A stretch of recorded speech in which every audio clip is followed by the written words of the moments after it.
sa multo, engkanto at kababalaghan?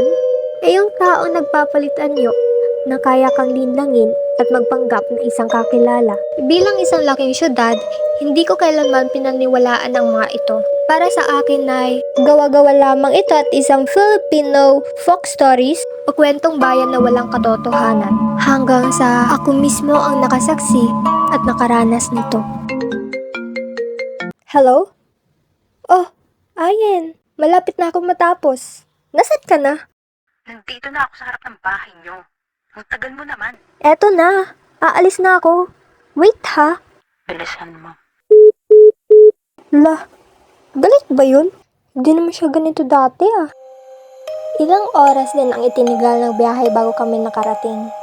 Ikinagulat ko pa dahil ibang-iba na ito sa nakasanayan ko noong bata ako. Ang dating matao, ngayon ay tahimik na at aakalain mong walang nakatira. Ngunit may mga ilaw naman ang bawat bahay. Wow, Bri, ano to? Ghost Town? Bri, ikaw na ba yan? Ay, Diyos mio. Bakit ka pa umuwi rito? Umalis na kayo. Umalis na kayo. Habang maaga pa, umalis na kayo. Oo, nandyan na pala kayo. Tuloy kayo. Lola! Namiss po kita sobra. Mano po, Lola?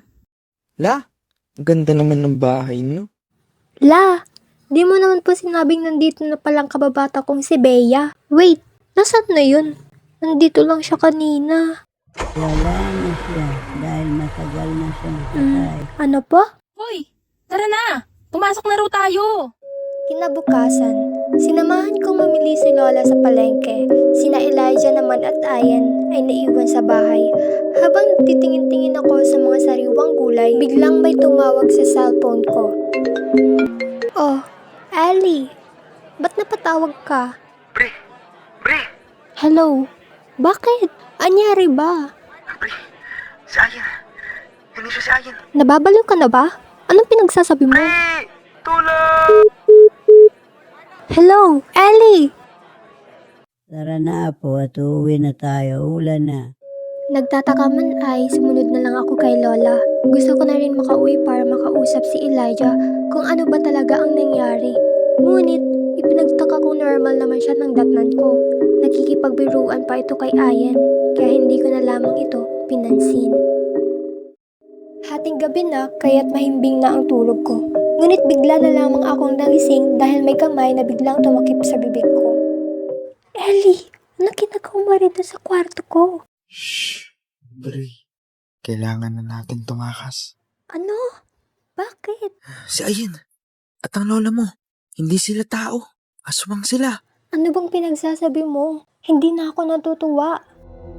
Hahawakan ko na sana ang sedura ng pinto nang bigla na lamang itong pabagsak na bumukas.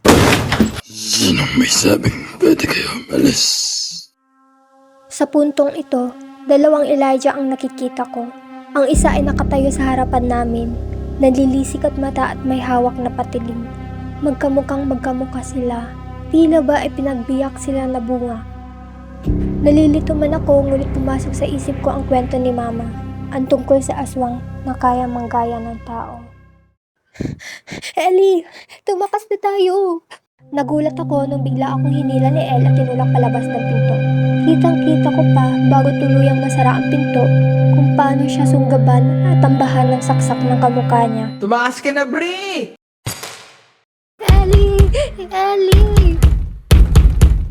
Matagal na kitang hinihintay, Bri, apo. Halika rito kay Lola. Ayan, ikaw ba yan? Anyari sa'yo? Matagal nang patay ang lola mo. Aswang na siyang sumaksak sa akin. Agad akong tumakbo palabas at mabilis na binuksan ang sasakyan. Pero bago ko pa mapaandar ang sasakyan ay napatingin ako sa salamin nito. Nakita ko ang kamukha ko sa likod. Nakangisi, may hawak